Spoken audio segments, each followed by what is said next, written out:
Imagine not being able to read the paper because your hands were shaking. Imagine not being able to read newsprint as your world faded to black. The National Federation of the Blind, Newsline, Indiana.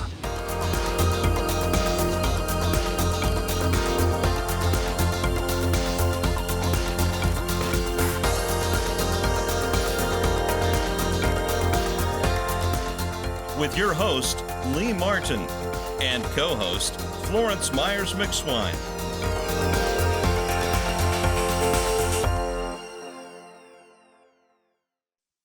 Good morning and welcome to this week's National Federation of the Blind Newsline, Indiana.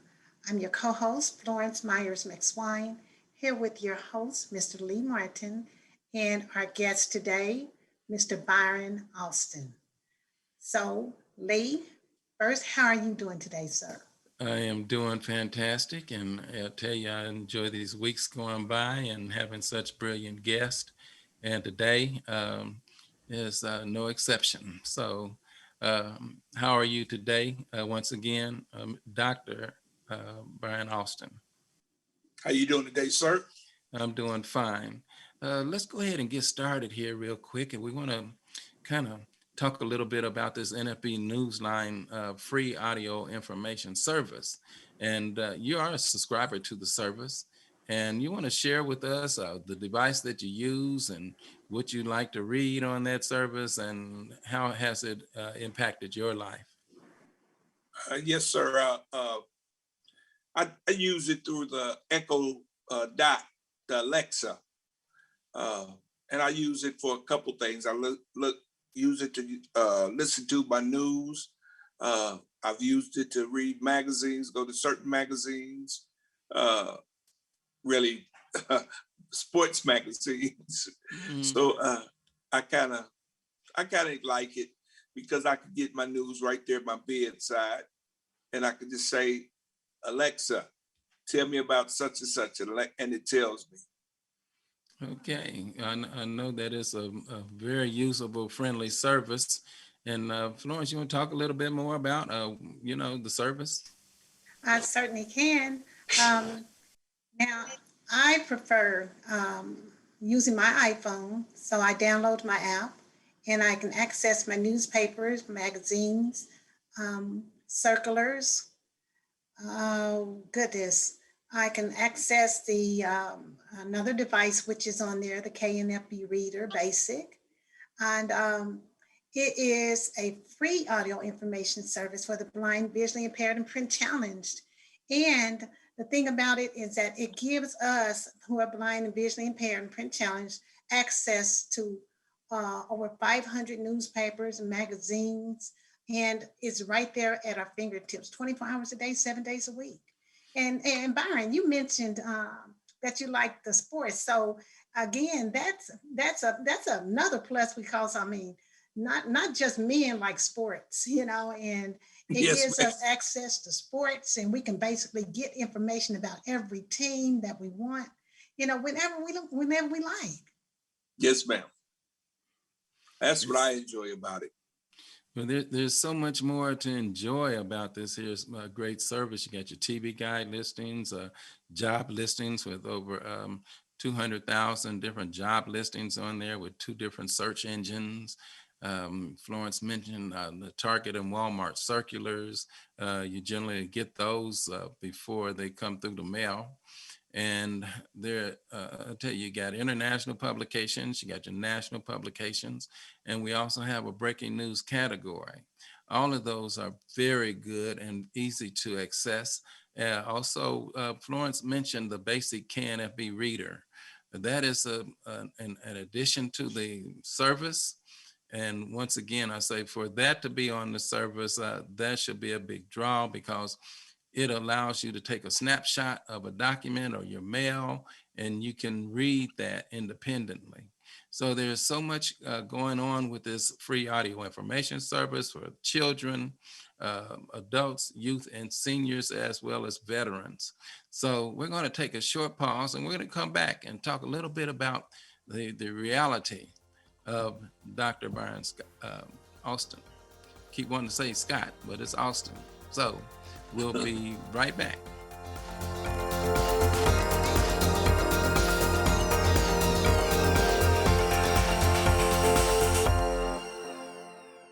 If you or someone you know is visually impaired or print challenged, the National Federation of the Blind has a resource you need. I use NFB Newsline when reading Hammond Northwest Times. Using NFB Newsline, I read the Christian Science magazine. Dad, you read Jerusalem Post too. Learn more by calling 855-963-6476 or visit nfbnewsline-in.org. Live the life you want. Read NFB Newsline. It's free.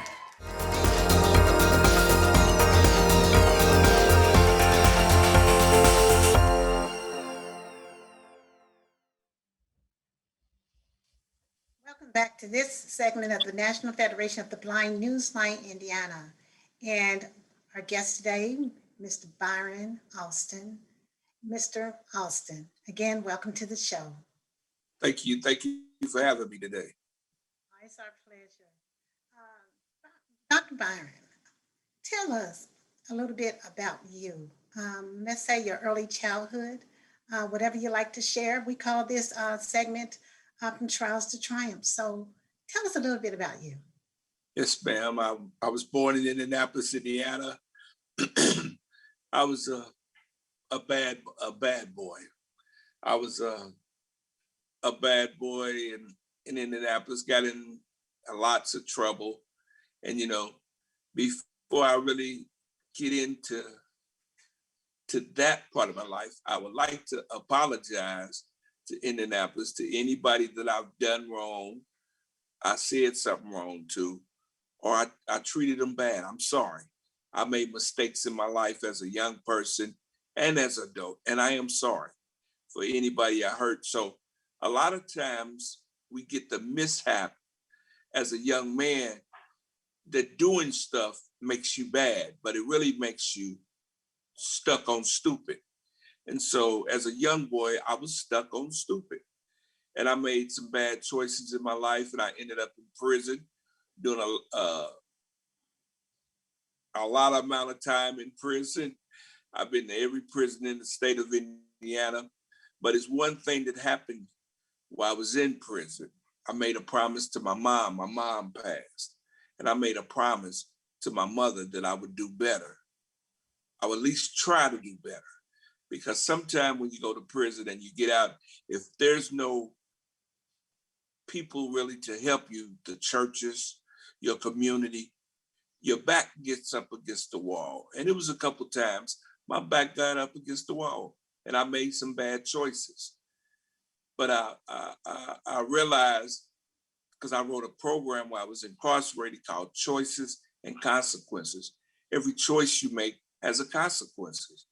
And there was consequences that I had to pay for, the bad choices that I made. So I did in my life. I made some mistakes as a young boy all through my life that I'm sorry for. I just, I bumped my head, as you would say. Mama used to say, a hard head makes a soft behind. If you make a hard bed, you're gonna have to lay in it. So I had to lay in that hard bed a couple times. I just made some mistakes in life. And if there's some young person out there that's listening to this, I want you to know that you can break the chains anytime you want to. It's just a choice you make. It's all about our choices. And what made me really want to do something, as I said, I wrote the program Choices and Consequences while I was incarcerated. And I read an article about a preacher, Mr. Ken Johnson, who I wrote. And Ken Johnson actually became my mentor, my stepfather, my godfather, him and his wife, Della Johnson. And they've helped me all through my life. Matter of fact, he married me. When I got married, he was the preacher that done my wedding, and he's been a part of my life. He's still a part of my life now as I'm blind. He's still a part, a very important part. Sometimes it's about putting people around you who can actually help you grow, because sometimes the cup is halfway filled and you have to get the cup filled up. And to fill the cup up, You need good Christian people around you that can help you. Well, that is such an inspirational story, and I'm trusting that our youth and families and our community will hear this and will listen to you, because I know you got so much more to offer. And we're going to come back. We're going to take a short break, but I want to come back and talk a little bit about what you did when you were incarcerated. You know, how did you become the studies that you went through, and you can tell the in your voice and in your delivery. I mean, the sincerity, and I feel it. So we'll be right back.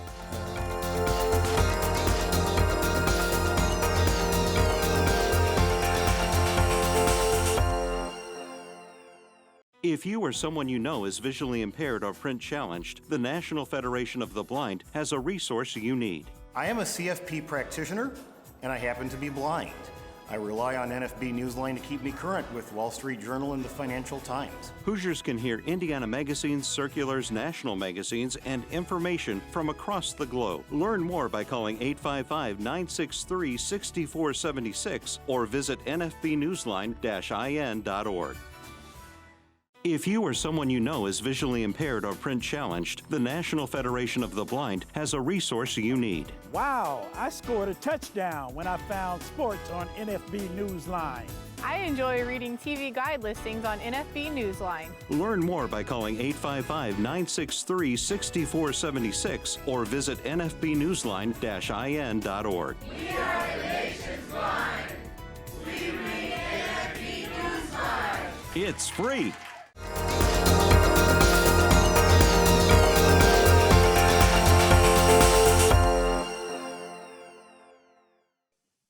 Welcome back to this segment of the National Federation of the Blind Newsline Indiana, and we're speaking to our guest today, Mr. Byron Alston and Dr. Byron Alston. Let me correct that.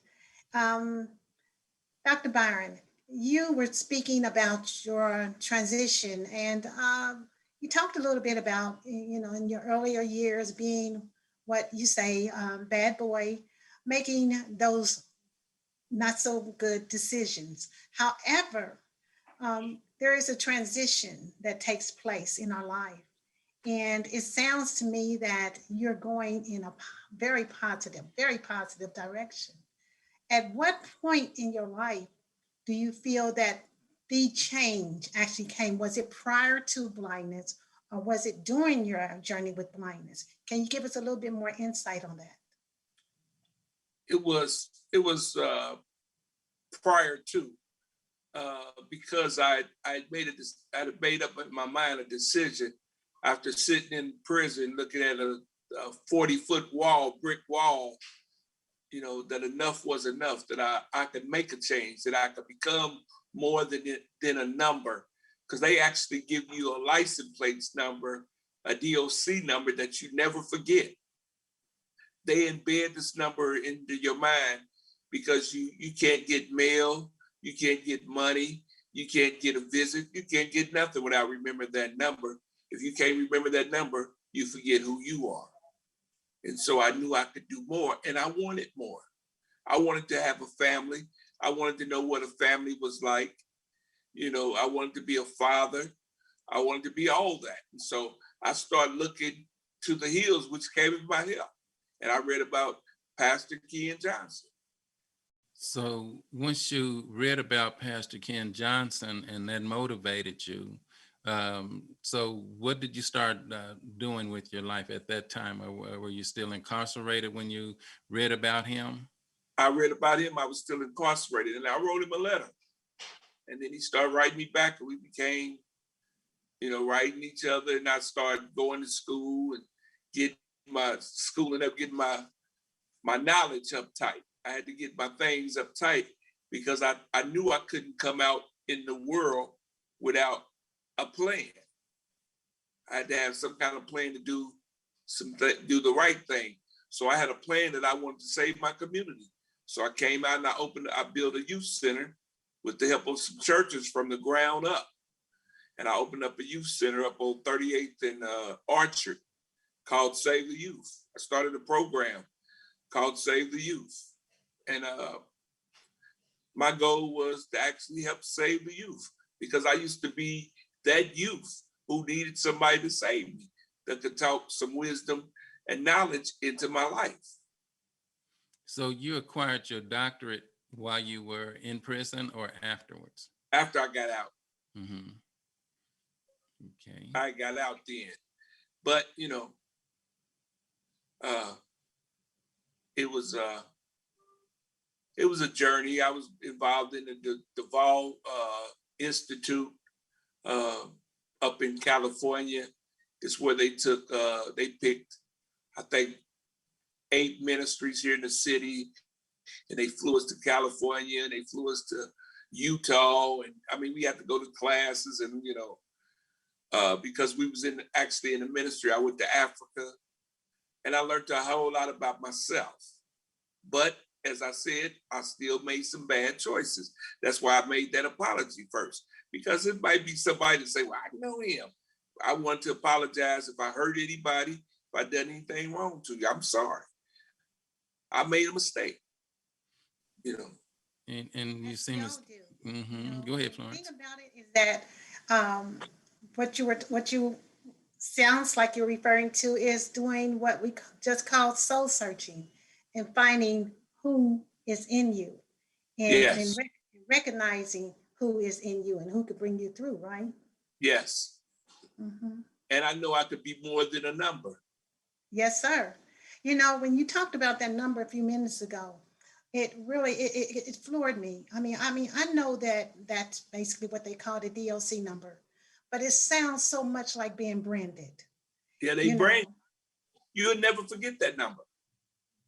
If you forget that number, you forget yourself, because you don't get mail, you don't get a money order, you don't get a visit, you don't get commissary, you don't get that without that. Remember that number. Well, they make you remember that number. Well, I tell you what, you've raised and elevated yourself to another number that you're really focusing in, and that number 1 is you. And right. And with that number, like you said, you developed some programs here that's been helping the youth. You want to talk about some of the people that you met and some of the accomplishments that you had prior to losing your sight? As I said, I went to Africa. I know all the governors. I know all the mayors in the city, because I was actually fighting to save the youth. I wanted to really help the youth. I didn't want to talk about it. I wanted to be about it because I was lost at one time. When Katrina happened, I opened my building up for the people from Katrina. So all of them came here. I became friends with a lot of them. So a lot of them came over to our building, and we built relationships. Some of them that stayed here, had some kids to get in trouble, and they referred back to me to help them with their kids. Now their kids have graduated and went on to college. But God's been good. I got to say God's been good. But it's one thing I do have to say. Everybody wanted me to meet Lee Martin. I said, who is Lee Martin? Everybody wanted me to meet Mr. Lee Martin. And then finally, God made a way that I met Mr. Lee Martin. And ever since then, he's been real positive in my life to show me I can be more. And I should want to be more. Even though I'm blind, I should want more, and I should want to be more. And with him encouraged me, then I met Brian. And then I met Brian and his wife. I hadn't seen nobody for a whole year. And I met him and his wife. They came down and seen me and talked to me about Boston. And I got in Boston. I finally got in. Let's talk about how it was when you lost your sight. You said you lost your sight about 4 years ago. It was a whole new world, Lee. Let's talk about that. What about that transition? All my friends left. Me and my family's cool, but everybody left. They don't, me and my family come around, but they don't like to come around. You know how we used to do barbecues together and everything? We don't do that no more because they scared they gonna hurt me, trying to help me around and everything, and so I had to get independent. But the transition was so hard on me. I mean, can you imagine seeing everything and lose, then you can't see nothing. I mean, nobody, nothing. And ain't nobody really understanding you. You don't know how to get your clothes. You don't know how to get your food. And, you know, everybody treating you with the white gloves, you know. But ain't nobody understanding how you feel. Ain't nobody talking to you about how you feel. Because, you know, it's real sad when you want to be loved again and you can't be loved right now because don't nobody understand you. You know, it seems that, Byron, that my understanding of that is that people just don't know what they don't know.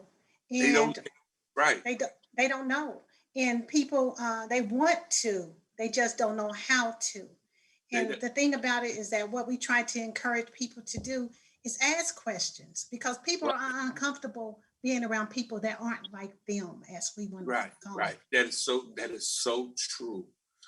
When you blind, everybody treats you like you got leprosy or something. You know, they don't treat you real bad, but they don't want to, you know, they don't do the things they used to do. I told one of my best friends the other day, I said, man, I got to beg for a hamburger. You see what I'm saying? Just to bring me a Mr. Dan's burger. I didn't ask you to pay for it. I just asked you to bring me one every now and then. Because I know if you was in this situation and I was in the other situation, I would do it. I'm going to look out for you because I love you regardless of what you're going through. So, the transition was so heavy on me. I mean, I got depressed for a while, you know. I got put in a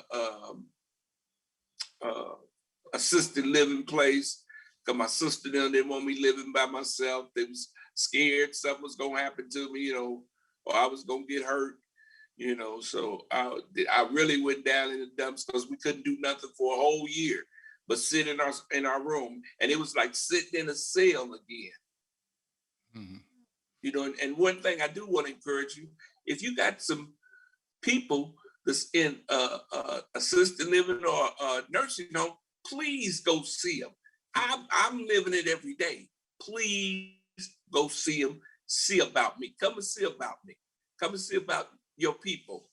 You know, that's what God tells us to do. Go to the highways and the byways. The highways and the byways, it ain't put them in a nursing home. It's maybe to get them some help. Yeah, but go see about them. They need you. We need you. That is so for real. And I tell you, there's so many implicit biases that we live with. And with blindness, as you spoke on, there's a lot of preconceived notions and people fear. And like you indicated, I want to handle you with a long handled spoon or kid gloves or anything. But what you are doing and what you continue to grow to do and is to strengthen yourself, learning and getting the skills that you need to have as a blind leader in our community. And that is going to be so powerful once you get all that together. And we're really pulling for you. You're with us, and we're really pulling for you. So we're going to take a short pause, and we're going to come back with Dr. Byron Alston. Stay tuned.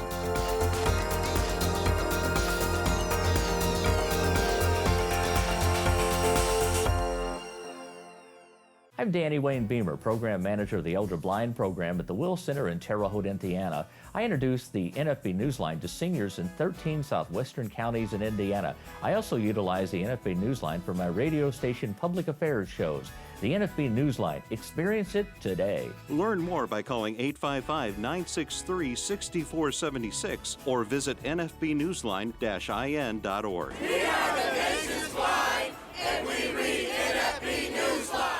With my failing eyesight, I'm not able to read regular newspapers, and I'm not able to keep up with obituaries. I've been a homemaker all of my life, but since my vision has failed, I wish I could read my favorite magazines. Have you heard of the NFB Newsline? Learn more by calling 855-963-6476 or visit nfbnewsline-in.org. Subscribe free to NFB Newsline today. The National Federation of the Blind knows that blindness is not the characteristic that defines you or your future. Every day we raise the expectations of blind people because low expectations create obstacles between blind people and our dreams. You can live the life you want. Blindness is not what holds you back.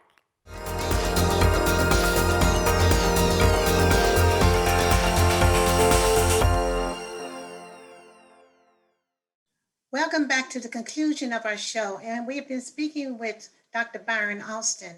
And Dr. Alston, you spoke of the area at 38th and Orchard, that is the 46218 area. And that area has a reputation. And I thank you so much for what you're doing for our community. Yes, yes, ma'am. I'm not giving up on the hood. I've been there all my life. I'm not giving up on it because there's a way out. And I got to show these young brothers and sisters there's a way out.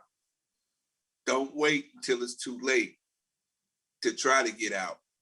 Try to work on it now with your education, going to school, listen to what mama say. Because, mama used to say, take your time, young man. Now I've learned, and I've learned to respect what mama used to say. But I just want to encourage you, if you do happen to hit this battlefield, I'm not stopping, even though I'm blind. I'm not stopping. I'm just getting stronger. And that's what God does, is make you stronger. Well, I tell you what, you gave me some inspiration today, and I look forward to us in some of our future endeavors with the Circle City chapter of the National Federation of the Blind here in Indianapolis. And I really look forward to some of the things that we're going to be doing as an organization. So I want to thank you once again for coming on to our show. Thank you. Sharing so much inspiration. And we'll have you back sometime too, because there's so much more to share, and there's things that's going to be coming about that we're looking forward to doing in the city with your leadership. So I look forward to that, and with Reverend Ken Johnson as well, and his wife. So let's keep it moving forward. And to our listening and viewing audience, we just want to say thank you once again for joining us, and look forward to joining again with us next week, as Ed Sullivan used to say, on a brand new show. So we'll be looking for you next week. Take good care, and God bless. The National Federation of the Blind, Newsline, Indiana. For more information, go to nfb-in.org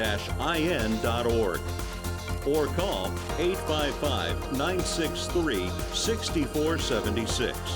That's 855-963-6476.